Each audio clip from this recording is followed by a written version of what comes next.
नमो भगवते वासुदेवाय। ओम नमो भगवते वासुदेवाय। गोवर्धन पूजा। गोवर्धन जो पूजा है वो एक प्रकार से प्रकृति की पूजा है। भगवान कृष्ण ने कहा कर्मों की पूजा है। आप देवताओं को पूछते हो, जो प्रत्यक्ष में दे रहा है उसको पूजो ना। गोवर्धन आपके लिए सारी प्रकृति को संजो कर रखता है और गोवर्धन को पर्वत की श्रेणी दी, उसको पूजो। गाय को पूजो जो आपको प्रत्यक्ष में दे रही हैं। आप क्यों अन्य किसी को पूछते हैं? और गोवर्धन पर्वत एक और हमको संदेश देता है भगवान की ये लीला कि अगर कोई नायक आगे बढ़ कर के किसी काम को करता है तो सब उसकी मदद करने के लिए आते हैं। जैसे ही भगवान ने अपनी एक चिच्ची उंगली से गोवर्धन पर्वत को उठाया तो ग्वालों के अंदर उतना उत्साह उत्पन्न हो गया कि वो भी अपनी अपनी लाठी लेकर के पर्वत को उठाने के लिए लग गए।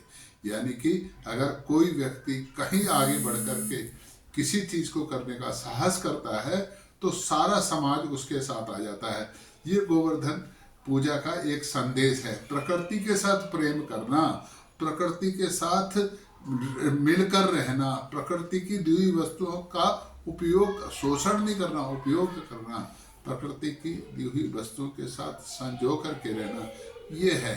और अन्नकूट का मतलब भी यही है कि सब चीज जो जो 56 भोग भगवान कृष्ण को लगते हैं।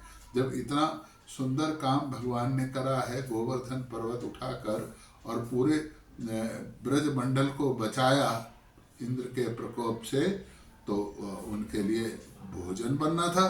तो 56 भोग अन्नकूट में बने। बाजरा, कड़ी, चावल, पूरी, मेवे, बर्फी, कितनी सारे मिष्ठान, सारे 56 भोग का मेरा अपना अनुभव है। एक बार मैं कहीं गया था तो उन्होंने कहा आज तो हमने 56 भोग का भगवान जी को भोग लगाया है, तो आप भी लेंगे? मैंने कहा हाँ, अगर ऐसा मौका मिल रहा है तो 56 भोग खाने में क्या है।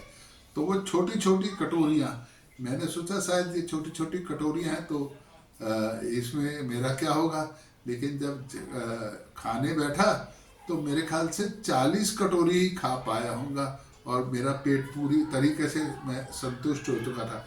अब क्योंकि कमिटमेंट हो गई थी कि 56 प्रकार के भोजन व्यंजन करने हैं, तो मैंने वो 56 पर मेरे को वो बिल्कुल छोटी, इतनी चटनी जैसी कटोरी होती ना, ऐसी कटोरी में सारे व्यंजन थे। लेकिन बड़ा स्वाद था भगवान का। भोग खाया, आनंद हो गया। और अन्नकूट के अंदर और गोवर्धन पूजा में एक और छोटा सा उपाय करेंगे तो आप अपनी संतान सुख और लक्ष्मी और वैभवता आपके घर से कभी बाहर नहीं जाएंगे। गाय माता को कुछ ना कुछ फल आप खिला दें, आज कुछ रोटी दे दें। अच्छा, आप एक और बात है कि बची हुई सिर्फ गाय के लिए ही गाय की रोटी बना के आप लेकर के जाएं, नहीं तो एक छोटी आटे की लोई लेकर के उसमें गुड़ डाल करके आज खिला दें। देखो, आटे की लोई में गुड़ डालकर खिलाने से आज आपके घर पर कभी कोई संकट नहीं है, कोई प्राकृतिक आपदा नहीं आएगी, कोई इस प्रकार की बीमारी आपको कष्ट नहीं पहुंचाएगी। बस एक छोटा सा ये उपाय है गोवर्धन पे कि या तो कोई फल खिला दें, जैसे अमरूद है, केला है, सेब है, कुछ भी गाय माता को दे दें, या अन्य कोई, या मैंने बताया कि आटे की लोई बनाए उसमें गुड़ डाल करके वो खिला दें। देखें, किसी प्रकार का कोई संकट आपको नहीं आने वाला। तो आज का दिन प्रकृति की सेवा करना है, प्रकृति की पूजा करना है।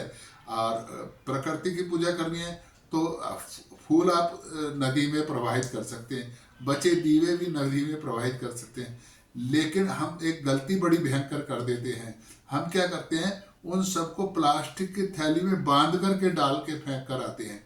वो प्लास्टिक की थैली बिल्कुल नहीं डालनी, नहीं तो जमुना जी मैली हो जाएंगी। और जमुना जी का भाई दूज के साथ संबंध है। अगर जमुना जी को मैली कर दोगे तो फिर भाई दूज मनाने का क्या लाभ होगा। तो जमुना जी को भी पवित्र रखना है। फल फूल डालो। वैसे तो मेरा है कि जो फूल बचे हैं जो पूजा के अंदर यूज हुए, उनको कहीं किसी खेत में, पार्क में थोड़ा सा सुखा के बीज बना के फैला दो अपने आप जगह। दीवे भी मिट्टी में कहीं भी, कहीं खाली जगह पर डाल दो, दीवे ठीक हो जाएंगे। कल जो दिवाली पर दीवे जलाए, जो इन त्योहारों पर दीवे जलाए, घर पे ना रखो, कहीं भी जाके उनको प्रभावित कर दो या समाहित कर दो, कहीं किसी खेत में जाके कहीं भी ढक के रख दो। और जो मूर्तियां लाए गणेश लक्ष्मी की 1-2 महीने 3 महीने रख के और किसी पानी में, आजकल तो साधारणतः मिट्टी की मूर्ति आ रही है, थोड़ी देर पानी में रखेंगे तो उसमें घुल जाएगी, फिर वो पानी गमले में डाल दो। तो कहीं किसी ऐसे पेड़ के नीचे जा कर के रख के आ गए, कहीं कुछ करे, वहाँ गंदगी हो होगी, वातावरण विषाक्त होगा। और कांच की मूर्ति, कांच की कोई फोटो है कुछ है तो उसको कांच को हटा कर निकाल के फोटो को प्रवाहित कर दो पानी में, गमले में दबा दो, कागज की फोटो खत्म, गल जाएगी। लेकिन पेड़ों पे जाकर के कोई सामग्री, पीपल के नीचे या कहीं, पीपल के नीचे जब भी हम कोई सामग्री रख के आते हैं तो आप समझ लो पितृ दोष लगना शुरू हो जाता है। तो पूजा का कोई भी ऐसी सामग्री कहीं रख कर के नहीं आनी है। खुशी से त्योहार बनाए हैं, खुशियां आपके घर में आए तो जाते जाते कोई छोटी सी भी गलती मत कर बैठना। जमुना जी में गलती से भी प्लास्टिक की थैली में बांध कर कुछ प्रभावित मत करना।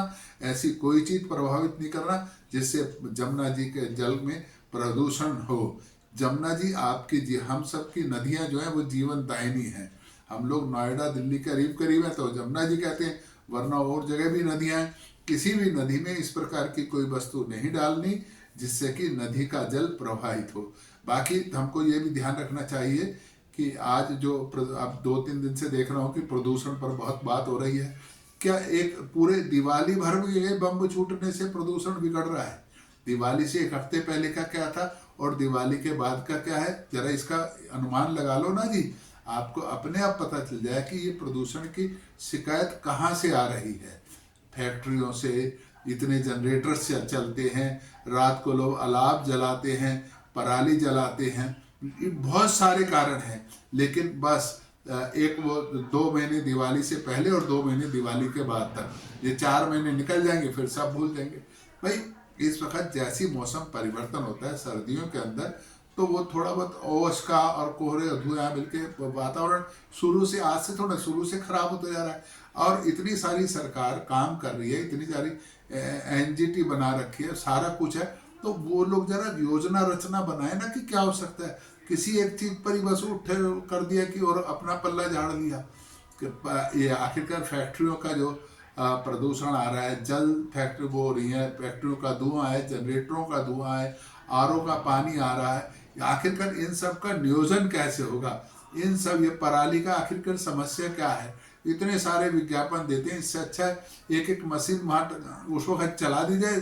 साल में 2-4-3 फसलें होती हैं, उस वक्त किसानों पे जिला अधिकारी कुछ ऐसा नियुक्त करे कि जाकर के वो मशीन पराली के जो फसल की गांठें हैं वो वहाँ से उखाड़ के एक मशीन चल जाएगी। पूसा नहीं तो नहीं, केमिकल भी बनाया तो केमिकल का छिड़काव करा दो, वहीं पे गल जाएगी। लेकिन गंभीर प्रयास नहीं हो रहे, एक दूसरे पर कर रहे हैं। तो आज गोवर्धन और भैया दूज के इस अवसर पर हम लोग ये देखें कि आखिरकार प्रकृति से हम कैसे जुड़ सकते हैं, और प्रकृति से जुड़ेंगे, वही कहते हैं ना, धर्म की रक्षा हम करेंगे तो धर्म हमारी रक्षा करेंगे। इसी तरह प्रकृति रक्षा हम करेंगे तो प्रकृति हमारी रक्षा करेगी। प्रकृति अगर शुद्ध होगी, वातावरण शुद्ध होगा, तब तो हम सही तरीके से जी पाएंगे ना, तब तो रोग निरोगी काया कर पाएंगे। अगर काया ही निरोगी नहीं रहेगी तो फिर बाकी सारी सुख संपत्ति, धन संपदा किस काम की आएगी? तो एक बार पुनः आपको इन सभी पर्वों की, गोवर्धन की, दिवाली की, धनतेरस की, भैया दूज की एक बार पुनः मंगल शुभकामनाएं। एक बार फिर आपको याद दिला रहा हूँ, त्योहार बड़े अच्छे से मनाए हैं। इस बार दिवाली पूरे बाजार को बूस्ट करा, नीचे से टॉप तक सभी व्यापारी प्रसन्न हैं। जितनी उम्मीद करी थी उससे ज़्यादा बाजार हुआ है। लेकिन एक बार फिर कहीं उत्साह में, कहीं उमंग में हम गंदगी फैलाने का काम तो नहीं कर रहे। घर की सफाई, घर के फूल पत्ते, ये सारा कुछ, कहीं नदियाँ मैली तो नहीं कर देंगे, कहीं पीपल के पेड़ के नीचे जाके कूड़ा तो नहीं रख के आ जाएंगे। इसका ध्यान रखना। कहीं जाने अनजाने में पितृ दोष तो नहीं लगा लेंगे, कहीं मैया दोष तो नहीं करेंगे, कहीं नदियों को नाराज तो नहीं कर देंगे। एक बार सुरक्षित दिवाली, सुरक्षित त्यौहार, सुरक्षित प्रदूषण, पर्यावरण, ये हम सबका जिम्मेदारी है, सबका दायित्व है। आप अच्छे से त्यौहार मनाएं, उत्साह से, उमंग से, सब कुछ करें जो चाहते हैं। भगवान आपकी सभी मनोकामनाएं पूरी करेगा। ये मेरा आप लोगों को बस ये त्योहारों पर इसी प्रकार का एक संदेश है। आप खुश रहें, आप उन्नति करें, तरक्की करें, ओम नमो भगवते वासुदेवाय, ओम नमो भगवते वासुदेवाय, ओम नमो